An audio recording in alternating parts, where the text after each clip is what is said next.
Нэг төө. Эртээ урдын цагт нэг төө биетэй хоёр төө сахалтай нэг өвгөн байжээ. Тэр хүн хөрөнгө болох бөөсөн бэруутай, хуурсан нохойтой, дэрсэн тэрэгтэй юмсанжээ. Ингээд өвгөн нэг өдөр бөөсөн бэруугаан бөм хийлгэж, хуурсан нохоогоо хав цуудаад, дэрсэн тэргийн хар хийлгэж явж гинэ. Өвгөн явж байтал нэг гүвэн дээгүүр гарсан чи харин нэг могоо тааралдаж гинэ.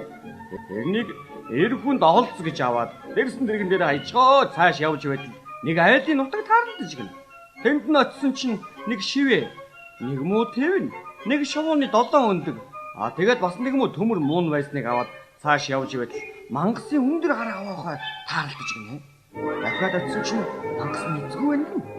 Тэгэхээр нь төө өвгөн орж хоол унднаас нь эдэж уучгаад мангасыг хорлох гэж тэвний орон дээр нь хатгаж айраг руу могоогоо хийж нурман дотор нь өндгөө болж шивээгэн цавгууд нь хийж төмөр мунаан дотгон дээр нь тавьж орхиод дэрсэн тэргээ нууж ингээд өөрөө бараан дотор ороод хэвдэж байж гинэ. За тэгсэн чинь харанхуй шүү. Өнөөх мангас гэртээ хурж ирээд цав өгөөдөө дашуура хийх гэтэл шивээ гатгаж, орон дээрээ суух гэтэл тэвэн хатгаж, айрагнаас уух гэсэн чинь могоо гатгаж гинэ. Гэхдээ юу болж ийн гал ноцоож гэрэл гаргая. Юу нь юу болоод байгаа юм хэмээн нурмыг хутгатал өндөг хаагарч нүдийг нь сохолж гинэ. Ингээд гэрт үгснээс гадаа гарч үхийгээд ухсгээд төмөр мөн толгойг нь хаг зохиод алчгаж гинэ.